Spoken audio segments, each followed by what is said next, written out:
my friends and fellow speakers. This is Brian, the Speaker for the Dead, coming to you tonight with a review for the Expanse Season 5, Episode 9, called Winnipesaukee. I believe is how you say the word. It's in reference to a Lake Winnipesaukee, that they're going to steal a shuttle. And that's Amos and Peach's side of this story. As I get into this, I want to talk about the positives and then the negatives of this episode. Now, if you've seen my latest video on the previous episodes, episodes 7 and 8, you know that I wasn't really pleased with those episodes. I kind of feel the same way here about this one. This episode, it's not what I expect from the Expanse. But having said that, let's go over the good, and then we'll worry about the rest of it later. So we find at the beginning of this episode we find Marco and Eros and the Free Navy going along, and we hear that they've kind of lost a battle. They lost a couple of ships. The UN lost a ship, and Marco's talking about it with his crew, and his response is really wooden. Really, I don't know. I wasn't really expecting him to, he's just like, the Free Navy recognizes those people who got killed. And then he just goes off and he's like, and I'm sitting there going, what? I was like, why wouldn't you make a big speech about how those who've sacrificed, and, anyway, it just seems uncharacteristic for him. But by far and away, the best parts of this particular episode are the parts that deal with Amos and Clarissa Mao, or Peaches. And she is just, she's great in this episode, and he's great. That's the one thing I've noticed this season, is that Amos has stayed consistent. His character stayed consistent. The storylines with him are intriguing and interesting, and they actually stay really close to how he's written in the books, which is a really good thing, because this book in particular has a lot of really great things about it, and it's kind of sad that they didn't incorporate more of what the book talked about, and they've kind of added their own spin onto the books. So you're missing out on some of the great things that are in the book, and you're getting stuff that's just kind of trite and not as interesting in its place, which is really sad, because in the previous seasons, they've actually done a pretty good job of kind of staying as close to the book as they can while adding various elements that, have actually enhanced things and made it better. For example, like in the book, we don't even meet Drummer in the book series till this book. And we were introduced to Drummer a long time ago. So Drummer is kind of one of those happy things that has happened through the series that we didn't really get as much of in the books, at least up until this point. Now, I have to say that Amos and Clarissa Mao's storyline is really the only good thing in this episode. We see very little of Bobby and Alex. A couple of brief snippets with them hearing the message from the Chetzemoka, where Naomi, is trapped on the ship. One of the other problems with this episode, like I said, I'd like to talk more about the good of it, but that was it. It really was. That was the best part. Now, don't get me wrong. I love Christian Avasarala. And anytime I get to see Christian Avasarala, it's always a great thing, because I love her character. I love the actress that's playing her. But the problem is that they added a bunch of stuff in this episode and the previous couple of episodes involving her that really only serve to make men look bad. Seriously, in this book, there is no guy that takes over the Secretary General role. That's not even a thing. Avasarala is made Secretary General when Nancy Gao is killed in the attacks that destroyed Earth, basically. And in the books, they really kind of talk about that very much, that Earth is dead. I mean, the people may survive there, but for all intents and purposes, I mean, Earth, they're writing it off as a loss because, I mean, with the asteroids that hit, it's going to go into basically a nuclear winter for a long period of time. They may be able to help and save, some of the people on Earth, but as a like a place where they can grow crops and it's a healthy, active biosphere of any kind, that's gone. I mean, and Christian Avasarala talks about that in the books.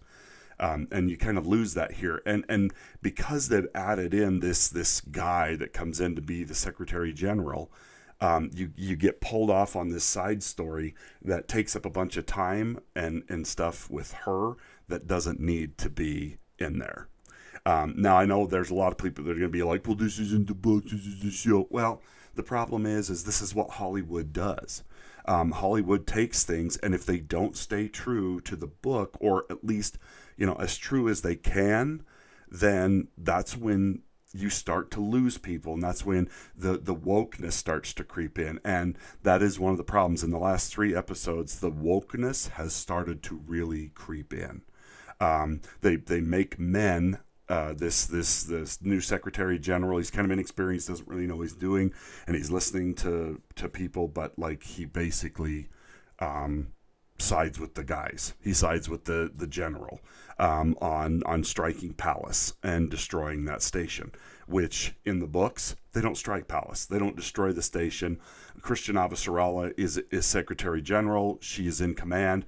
She totally undercuts Marco and makes him look like the thug that he is. Says, you're not a leader of a nation. You're not a freedom fighter. You're a criminal. You're a thug. You're a murderer. You killed millions of people, and that's all you are. It is awesome.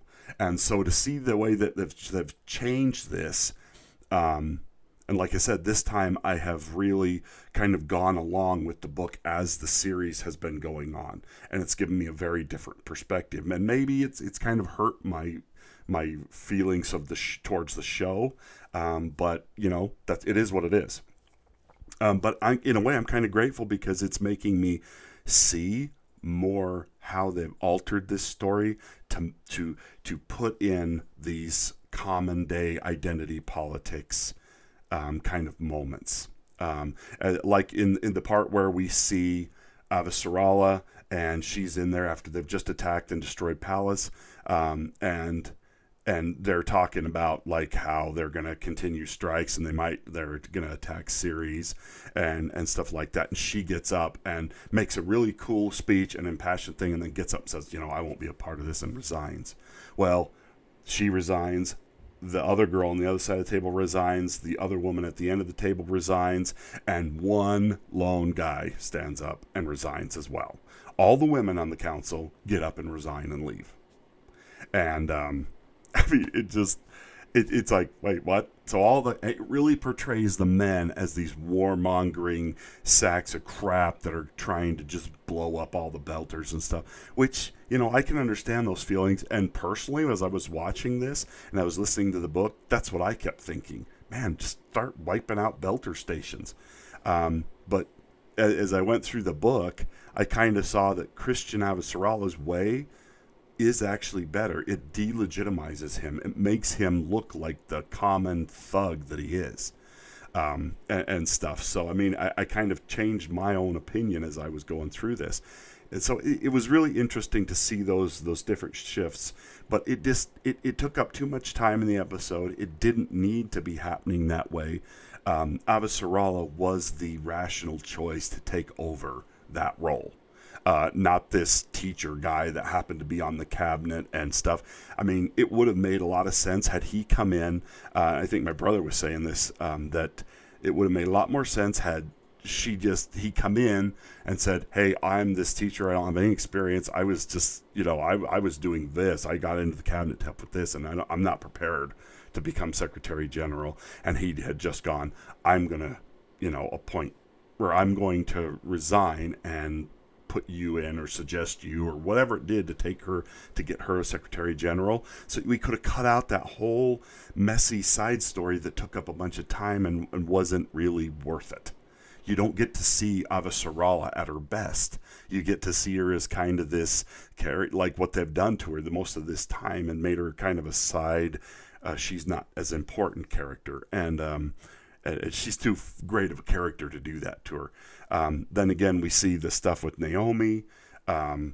We see very little of Holden and anybody else in this episode, and it's kind of frustrating. To see the differences between the book and the show in this episode, because it feels like they're adding a bunch of gunk into it, and that doesn't need to be there. This interchange and these issues going on with Drummer and her significant other, for lack of a better term, and it's just like this whole there's too many feelings, not enough action, and just like emotional baggage. It's like these last 3 episodes feel like a bad relationship where you got into this relationship with this person and now you find out that they were molested as a child, they got beat up when they were kids, there's all this emotional baggage, and you're just like, wait, this wasn't what I got into. It's like, where did the great show go? Now I've got this crazy psychotic show that doesn't seem to know what it wants to be. Does it want to be Days of Our Lives, or does it want to be Star Wars? Or does it want to be 2001: A Space Odyssey? Or it feels like it's becoming very disjointed, and it kind of it suffers for it. It really does, and it's sad for me to say, because I don't want you to get the wrong idea. I love The Expanse. I absolutely love The Expanse. But somebody, somewhere, at some time, needs to take the black girl with the blue lips and blow her out an airlock so we never have to see that obnoxious character ever again. And I don't mean any disrespect to the gal who's playing that character.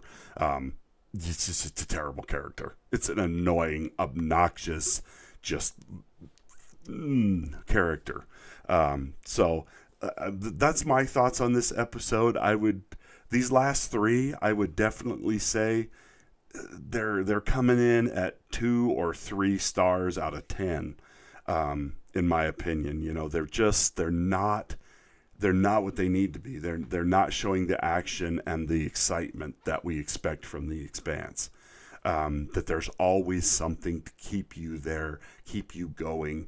Like we did get some excitement with the Amos and the Peaches line, and that is great. And that is actually that comes right out of the book. The only thing that missed was when the security forces show up to kind of shake them down. Amos beats the crap out of the one main guy in the book. I mean, just kicks the crap out of him for threatening to kill, his friends, basically. And in the book, it is really funny, and it's really well done. And I was just like, why would you take that out of there? I mean, that shows it shows exactly who Amos is. And he's not going to take crap. He's not going to put up with people being bad to someone he likes. And he likes Peaches. So, I mean, I kind of missed that. And, if you'd never read the books, you wouldn't even know that didn't happen. So I guess that's maybe just a me thing there. But but that definitely was the brightest point in this episode, was the Amos and Clarissa Mao storyline. But let me know what you think. Did you feel the same way? Is the show kind of starting to suffer? Are you starting to see more of that identity politics nonsense working its way into The Expanse? Because it just saddens me, because they don't need it. You don't need it. This story has enough political intrigue and thought-provoking political, kind of stuff without trying to add that in. I'm wondering if it isn't because of, the bad press or whatever that happened with Cass Anvar, because he's a sexual predator, that they're doing this to overcompensate. You know what I mean? To make so that like they're shielded from any criticism. No, our show has all these women get up and leave this. You know, and I mean, it's just I'm like, really, guys, you don't need to do that. You just need to do what you've always done and make a quality show with a great storyline that you've pulled right from the books, and you've got the authors of the books right there to help you. Anyway, let me know what you think, and we will talk to you next time. See you out there in the Expanse. Bye now.